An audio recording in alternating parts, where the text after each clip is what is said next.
नमस्कार दोस्तों, education point channel पर आप सभी का स्वागत है। मेरा नाम है दीपक शिवरान। आज हम chapter force, machine and energy के बारे में पढ़ेंगे। फोर्स किसे कहते हैं? जब भी हम कोई भी ऑब्जेक्ट है उसको खींचते हैं या फिर धकेलते हैं, मीन्स द पुश और पुल। मीन्स कोई भी ऑब्जेक्ट है, जिस तरह मैंने एक गेंद ली और उस गेंद को फेंक दिया। जैसे ही गेंद को फेंकूंगा तो क्या होगा? तो मैंने क्या किया, उसके ऊपर फोर्स अप्लाई किया। या फिर हम जैसे अपना बैग उठाते हैं तो फिर बैग के ऊपर क्या किया, मैंने फोर्स अप्लाई किया और उसको एक जगह से क्या किया, उसके अपनी तरफ पुल कर दिया या फिर उसको एक जगह से दूसरी तरफ डिस्प्लेस कर दिया। क्या, कैसे करके? उसको पुश करके। फिर इस तरह जो पुश या पुल होता है उसे क्या कहते हैं? उसे हम फोर्स कहते हैं। मीन्स जैसे ही आप डेली लाइफ के अंदर देखते होंगे कि कोई भी, जिस तरह ये आदमी है, ये इस ट्रॉली को धकेल के लेके जा रहा है, क्या कर रहा है, इसको पुश करके लेके जा रहा है। मीन्स इसके ऊपर एक फोर्स लगा रहा है, जिसकी वजह से इसके अंदर क्या आ जाती है, मोशन आ जाती है। तो फिर ये क्या है? ये एक फोर्स है। जब आपने देखा होगा कि जब हम जैसे मैग्नेट को किसी आयरन नेल के पास लेके जाती है या फिर कोई भी लोहे की वस्तु होती है उसके पास लेके जाती है, तो क्या करती है, उसको अट्रैक्ट करती है, मीन्स अपनी तरफ खींचती है। तो फिर वो किस वजह से खींचता है? क्योंकि उसके अंदर क्या है, फोर्स है। तो उस फोर्स की वजह से वो आपस में खींचते हैं। जैसे आपने देखा हो कि जब हम किसी रस्सी को खींचते हैं, एक इधर से खींच रहा है और दूसरा इधर से खींच रहा है, तो इस दौरान हमें क्या है, हम क्या करते हैं, फोर्स लगाते हैं। तो इस तरह के फोर्स होते हैं, डिफरेंट डिफरेंट टाइप के फोर्सेज होते हैं, जिन्हें हम फ्रिक्शन फोर्स कहते हैं, ग्रेविटी फोर्स, बुएंट फोर्स, और भी इलेक्ट्रोस्टैटिक फोर्स, मैकेनिकल फोर्स, ये बहुत सारे फोर्स है। जिस तरह जब आपने देखा होगा कि जब आप घरों में कोई भी फैन चलाते हैं, तो फैन चलाते हैं तो उसके लिए क्या करते हैं, आप स्विच को ऑन करते हैं। तो स्विच ऑन करने के लिए आपने क्या किया, वहां पर उसके ऊपर फोर्स अप्लाई किया। फोर्स अप्लाई करने की वजह से क्या हुआ कि आपका फैन ऑन हो गया। या फिर कोई भी, जब भी आप खेलते हैं तो उस दौरान आप क्या करते हैं, आप चलते हैं, तो उस चलने के दौरान आप क्या करते हैं, जो नीचे जो हमारी धरती का सरफेस या फिर जो अर्थ सरफेस होता है उसके ऊपर आप फोर्स अप्लाई करते हैं, जिसकी वजह से आप आगे की तरफ चल पाते हैं। तो फिर ये तो होगी फोर्स की बात। अब इस फोर्स के अंदर आपको क्या क्या इफेक्ट देखने को मिलते हैं, उनके बारे में थोड़ा सा डिस्कस कर लेते हैं। इसका इफेक्ट क्या होता है? मीन्स जैसे हम किसी चीज के ऊपर फोर्स अप्लाई करते हैं तो उससे उसके ऊपर क्या असर पड़ता है। अगर मान लिया कोई भी चीज, कोई बॉल है, फुटबॉल है, वो यहाँ पर रखी हुई है, मैं इसको जैसे ही किक मारूंगा तो इसके अंदर क्या होगा कि यहाँ से मूव करेगी। मीन्स ये यहाँ पर स्टेशनरी थी, स्टेशनरी मीन्स ये रेस्ट में थी, रेस्ट के अंदर थी। मैंने इसके ऊपर जैसे ही इसको किक मारी तो क्या होगा, मैंने इसके ऊपर फोर्स अप्लाई किया। फोर्स अप्लाई करने की वजह से क्या होगा कि ये इसके अंदर मोशन आ जाएगी। मीन्स ये एक जगह से दूसरी जगह पर डिस्प्लेस हो जाएगी, यानी कि चलना स्टार्ट हो जाएगी। जैसे हम किक मारेंगे तो फिर वो क्या होगा कि वो जो भी फुटबॉल है वो लुढ़कती हुई बहुत दूर तक जाएगी। तो फिर इसके अंदर हमने क्या देखा कि फोर्स की वजह से जो चीज एक रेस्ट के अंदर थी, मीन्स एक जगह पर थी, हमने उसके अंदर क्या कर दी, उसके अंदर गति ला दिया, फिर उसके अंदर मोशन ला दी, जिसकी वजह से वो उसके अंदर मूवमेंट स्टार्ट हो गई। और इस तरह जब आपने देखा हो कि जब आप साइकिल को चलाते हैं तो उस दौरान क्या होता है, साइकिल एक जगह पर स्थिर खड़ी होती है और जैसे आप पेडल मारना स्टार्ट करते हैं, यानी आप उसके ऊपर फोर्स लगाते हो, तो उसके अंदर फिर क्या होता है कि साइकिल चलना स्टार्ट हो जाती है। और फिर इस तरह से उसके अंदर क्या आ जाती है, आप धीरे धीरे जब पेडल मारते जाते हैं तो उसके अंदर क्या होती है, स्पीड बढ़ती जाती है। तो फिर इस तरह ही जो आपके अंदर आपने देखा कि जो रेस्ट से जो साइकिल ने चलना स्टार्ट कर दिया, वो किस वजह से हुआ, क्योंकि उसके अंदर हमने फोर्स अप्लाई किया, जिसकी वजह से हमें चेंजेस इसके अंदर देखने को मिलते हैं।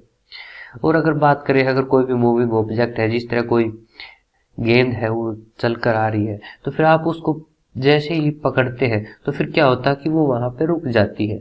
तो फिर वो उससे आगे नहीं जाती, क्योंकि वो क्या थी, वो मोशन के अंदर थी। आपने उसके ऊपर फोर्स अप्लाई किया और फोर्स अप्लाई करने के बाद वो वहां पे रुक गई। तो फिर यहाँ पर देखा कि आपने जो भी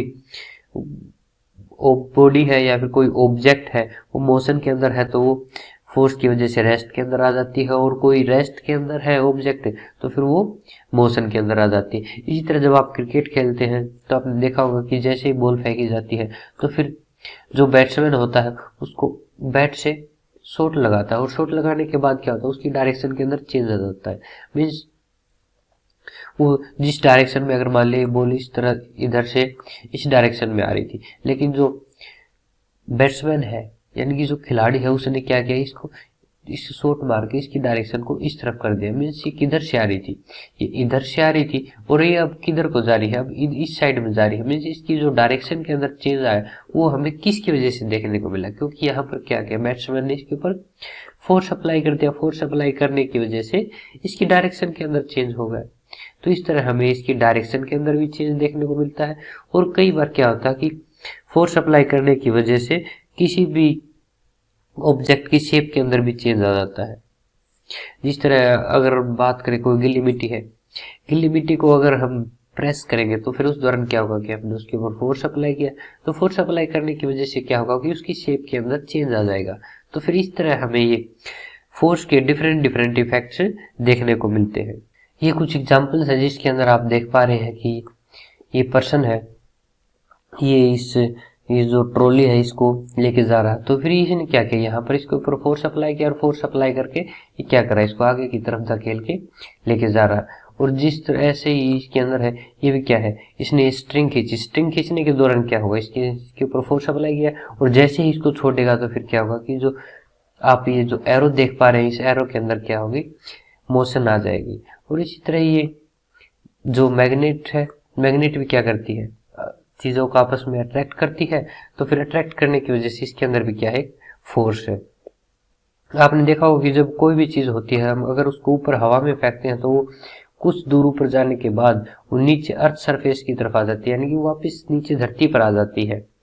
तो फिर ये किस वजह से होता है, ये भी एक फोर्स होता है, क्योंकि जो अर्थ का खुद का फोर्स होता है उसे हम ग्रेविटेशनल फोर्स कहते हैं। तो ग्रेविटेशनल फोर्स की वजह से क्या होती है, वो चीजें वापस आ जाती है।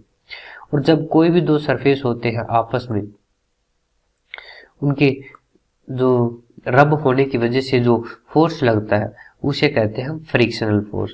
और जिस तरह आपने बच्चे स्केटिंग करते हैं तो स्केटिंग करते वक्त क्या हुआ, आपने देखा होगा कि जो व्हील्स होते हैं उनके अंदर, तो व्हील्स की वजह से उनके अंदर स्पीड आ जाती है, क्योंकि उनके अंदर क्या होता है, फोर्स ऑफ फ्रिक्शन कम हो जाता है। फोर्स ऑफ फ्रिक्शन कम होने की वजह से उनके अंदर स्पीड देखने को मिलती है। टाइप्स ऑफ फोर्सेज, यानी कि जो फोर्स होते हैं उनकी कितनी टाइप है।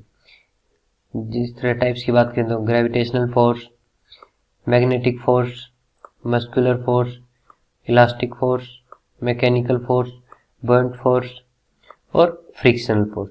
ग्रेविटेशनल फोर्स ये हमारे अर्थ की जो ग्रेविटी होती है उसकी वजह से जो फोर्स होता है उसे हम ग्रेविटेशनल फोर्स कहते हैं। ग्रेविटेशनल फोर्स के दौरान हमें क्या देखने को मिलता है, जैसे कोई भी ऑब्जेक्ट है या फिर कोई बॉडी है या फिर कोई चीज है, उसको हम ऊपर की तरफ हवा में फेंकते हैं तो फिर क्या होता है कि वो थोड़ी दूर ऊपर जाने के बाद वापस धरती पर आ जाती है। तो जो ये धरती पर आती है वो किस वजह से होता है, वो हमारे अर्थ के ग्रेविटेशनल फोर्स की वजह से होता है।